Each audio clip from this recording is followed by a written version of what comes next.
देखिए, जिस प्रकार उत्तराखंड राज्य में कांग्रेस पार्टी में कई गुट हो चुके हैं और प्रीतम सिंह जी जो कि प्रदेश अध्यक्ष हैं और माननीय पूर्व मुख्यमंत्री हरीश रावत जी जो कि 2017 में विधानसभा चुनाव हुआ था और कांग्रेस की हार हुई थी उत्तराखंड राज्य में, तो प्रीतम सिंह जी ने पूरा का पूरा ठीकरा पूर्व मुख्यमंत्री हरीश रावत जी पर फोड़ा और अब कहीं ना कहीं गुटबाजी निकल के सामने आ रही है और कांग्रेस पार्टी कई गुटों में बंटकर रह गई है।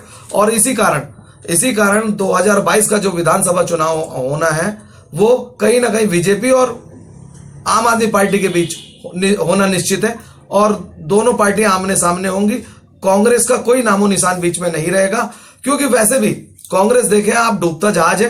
पूरी इंडिया का रिजल्ट उठा के देख ले कि जहां जहां इलेक्शन हो रहे हैं वहां कांग्रेस का क्या ग्राफ है। आप अभी बिल्कुल लास्ट देखेंगे कि बिहार में चुनाव हुआ विधानसभा, वहां पर क्या हुआ कि कांग्रेस को कितनी उन्होंने सीटों के लिए अपने बात कही और उनको जब सीटें दी गई तो उनका रिजल्ट कितना आया, 19 सीटें उन्हें मुश्किल से प्राप्त हुई।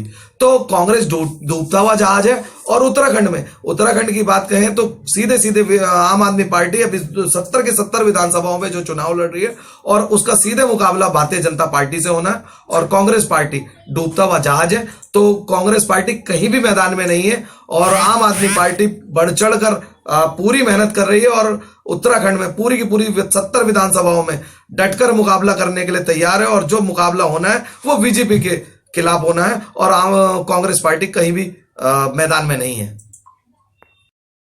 आप किस आशय से और इतने विश्वास से कैसे कह सकते हैं कि कांग्रेस एक डूबता हुआ जहाज है और आम आदमी पार्टी जो है 70 सीटों पर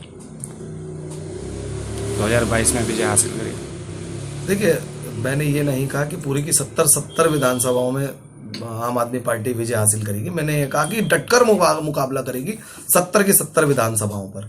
अब रही डूबता हुए जहाज की बात, तो आप इनकी अंदरूनी कलह देखेंगे कि सीधे सीधे कहेंगे कि प्रीतम सिंह जी का गुट अलग चल रहा है, पूर्व मुख्यमंत्री हरीश रावत जी का गुट अलग चल रहा है, उनके गुट वालों में भी दो गुट बने हुए हैं। इसलिए मैंने कहा कि कांग्रेस पार्टी अपने घरेलू कलह के कारण कहीं भी आज मैदान में नहीं है और साथ ही साथ जनता का जो उनको जनता के लिए उन्हें प्रयत्न करना चाहिए था, अपोजिशन रहते हुए सरकार में उन्हें जो प्रयत्न करने चाहिए थे, जनता की बात करनी चाहिए थी, पलायन पे बात करनी चाहिए थी, बेरोजगारी पे बात करनी चाहिए थी, वो कहीं भी उस भूमिका में नहीं है। और मैं आपको और बता दूं कि आम आदमी पार्टी सत्ता में ना रहते हुए भी कहीं ना कहीं विपक्ष की भूमिका उत्तराखंड में निभा रही है। इसीलिए मेरा ये मानना है कि 70 के 70 विधानसभाओं में अब आम आदमी पार्टी का मुकाबला बीजेपी से होने वाला है। जबकि विपक्षी भाजपा और कांग्रेस दोनों का कहना है कि आम आदमी पार्टी का उत्तराखंड में अभी कोई अस्तित्व नहीं है। देखिए, अभी 2 दिन पहले की आप देखेंगे पीसी है उनकी माननीय पूर्व मुख्यमंत्री जी हमारे हरीश रावत जी की, जबकि उन्होंने कहा कि अगर हम सत्ता में आते हैं तो 200 यूनिट बिजली फ्री देंगे। याद आ रही है जो माननीय अरविंद केजरीवाल जी का मॉडल है 200 यूनिट बिजली फ्री देने का, तो कांग्रेस सरकार को क्या 20 साल में उसकी याद आ रही है? क्या इससे पहले उत्तराखंड वासी नहीं थे? क्या उनका वोट कीमती नहीं था? अब जब आम आदमी पार्टी धरातल पे आ चुकी है, पूरा उसका ताना बाना बुना जा चुका है और भारतीय जनता पार्टी और कांग्रेस कहीं ना कहीं पिछड़ रही है आम आदमी पार्टी के ताने बाने से, तो वो आदमी पार्टी कहीं नहीं है। तो देखिए, वो तो समय बताएगा कि आम आदमी पार्टी कितना आगे तक पहुंच रही है। और जो लोग इससे जुड़ रहे हैं, पढ़े लिखे जुड़ रहे हैं, युवा जुड़ रहे हैं, मातृशक्ति जुड़ रही है, तो आने वाले समय में ये बहुत बड़ा एक कुनबा बन के उभरने वाला आम आदमी पार्टी परिवार। अच्छा, ये बिल्कुल जरूर मतलब सभी जान रहे हैं कि आम आदमी पार्टी जो है कि विगत कई दिनों से जो है बहुत तीव्रता से सक्रिय हो रही है, लेकिन अभी तक आपका जो है कि संगठन का जो है कि वो विस्तार नहीं हो पाया।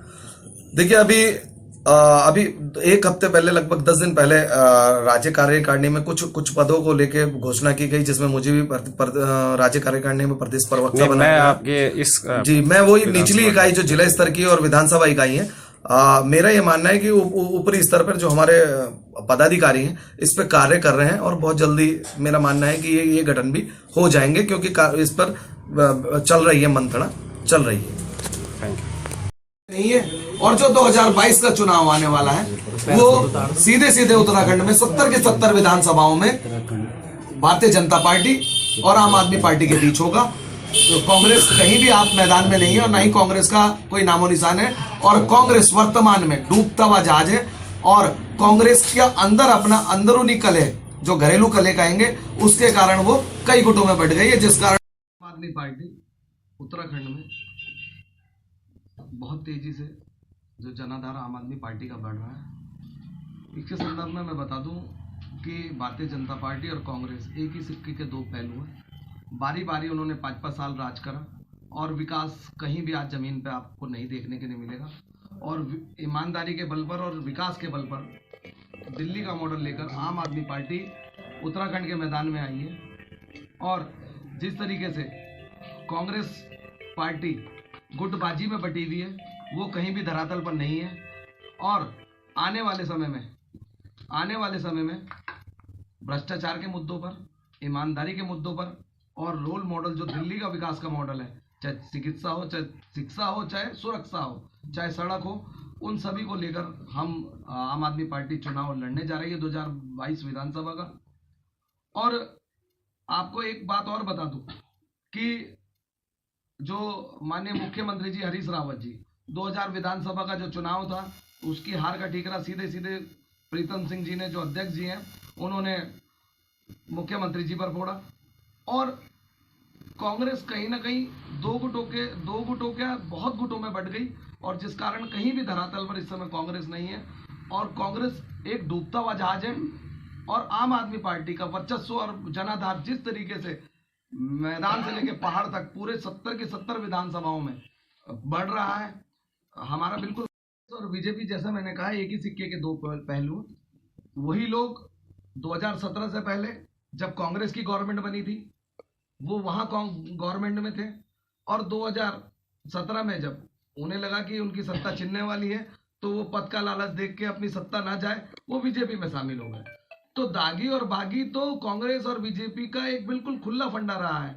और इसी प्रकार अब आप देख लें, मैं जो हमारे वर्तमान विधायक हैं यहाँ डॉक्टर हरक सिंह जी, श्रम एवं कर्मकार बोर्ड से उन्हें अध्यक्ष पद से जबरन हटाया गया, जब ऑनरेबल हाई कोर्ट उत्तराखंड ने उनके खिलाफ संज्ञान लिया, नोटिस दिया और मुख्यमंत्री ने तब कहा कि भैया आप पद से हटिए। अब उसके बाद देखिए विडंबना, उसके 10 दिन बाद फिर माननीय उच्च न्यायालय नैनीताल ने, हमारे जो मुख्यमंत्री जी हैं, वो एक रिट थी जो एक पत्रकार उमेश शर्मा जी के खिलाफ जो एफआईआर वहां दर्ज हुई थी देहरादून में, उसके खिलाफ जब वो उस एफआईआर को क्वेश्चन कराने गए, तो ऑनरेबल कोर्ट ने वो एफआईआर तो क्वेश्चन की, लेकिन ऑनरेबल हाई कोर्ट ने ये भी कहा कि मामला कुछ इस तरीके का है कि जो मुख्यमंत्री हैं, वर्तमान मुख्यमंत्री हैं, उनके खिलाफ सीबीआई एफआईआर दर्ज करे।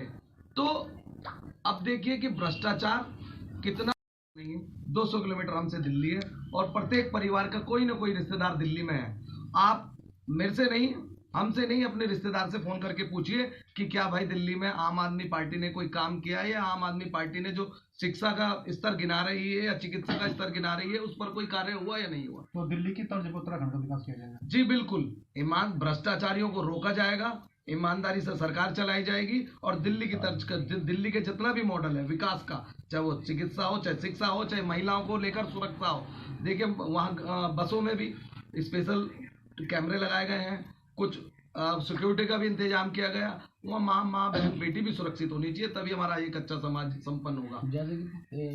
आपको बता दूं कि 2022 अगर वो इस बात को लेकर चल रहे हैं और वो अगर अतिशयोक्ति मैं कहूंगा कि जब तक धरातल में काम नहीं होगा तब तक कोई भी सरकार बनाने की बात नहीं कह सकता। और भ्रष्टाचार भारतीय जनता पार्टी चरम सीमा पर पहुंचा चुकी, जिनके खिलाफ कोर्ट संज्ञान ले रही है और कोर्ट संज्ञान लेने के बाद आपके खिलाफ संज्ञान लेने के बाद भ्रष्टाचार उजागर हो रहा है।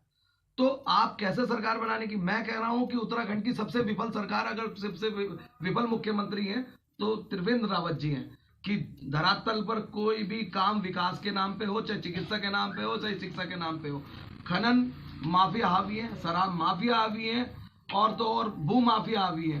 तो जब पत्रकारों पर मुकदमे लग जाने, चाहे देहरादून की बात हो, चाहे कोटद्वार की बात हो, खनन का यदि विरोध होता है अवैध खनन का, तो पत्रकारों पर संगीन धाराओं में मुकदमे लग जाते हैं। तो आप जान सकते हैं कि त्रिवेंद्र रावत जी किस भविष्य की बात कर रहे हैं।